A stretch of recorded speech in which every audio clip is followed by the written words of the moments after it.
Welcome to Exhibitor Lounge, sponsored by Exhibit Edge.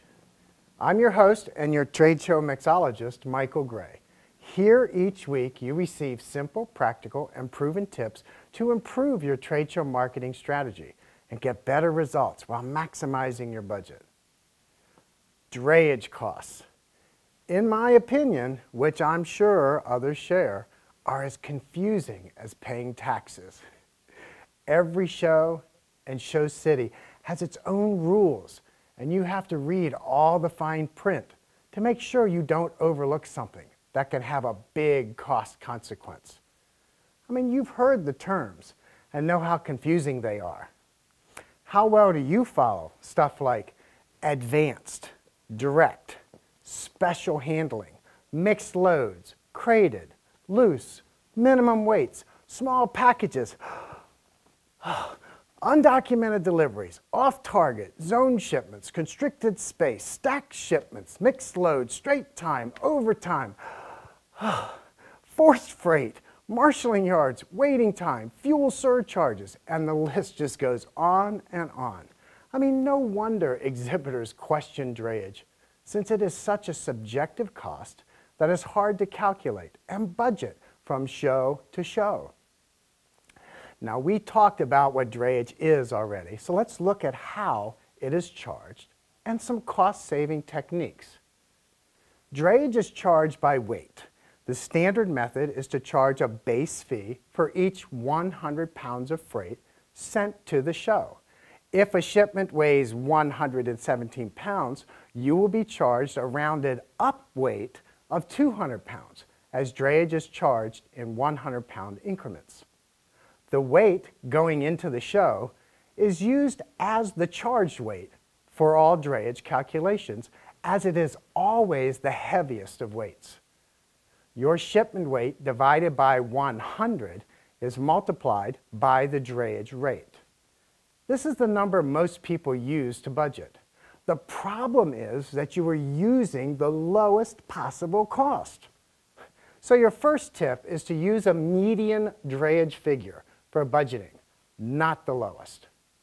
I always use a straight time overtime combination when estimating drayage when there's even a remote possibility of the freight going out on overtime. For example, a 1,000-pound shipment would be 10 hundredweights, commonly referred to as 10 CWT. Now, the C stands for the Roman numeral for 100, and the WT is the abbreviation for weight. So in this example, we would pick a show drayage rate of $85 per CWT. Therefore, your drayage calculation would be $850, or 10 times $85. Simple, right? Now the fun begins. Your drayage bill comes in double your estimate. The contractor said that the shipments came in separately, were on overtime, in and out, and 2 of the shipments were charged a 200-pound minimum. All shipments were rounded up to an even hundredweight and hit with an automatic special handling fee, since you sent them using FedEx. Sound familiar? So how do you minimize drayage costs? All right, here's a quick list. 1, combine shipments on a pallet or in a large container to avoid 200-pound minimums.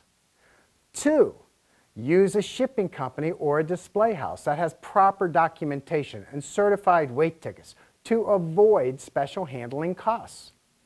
3, look at mixed loads and separate them into crated and uncrated. Send them under separate bills of lading to avoid the uncrated rate for the entire shipment. In other words, send your carpet under one bill of lading and your crated exhibit under another. 4, send small packages to your hotel and carry them to the show site to avoid 200-pound minimums. 5, rent carpets or shrink wrap carpet to crated items to prevent an uncrated shipment surcharge. And 6, design shipping containers to stand upright to avoid stacked shipment charges. And talk to your shipper about unstacking a shipment before they are delivered to a show site. 7, take photos of a shipment to use as evidence for erroneous charges. Now, your display house is well versed in drayage procedures and can offer many suggestions to control costs.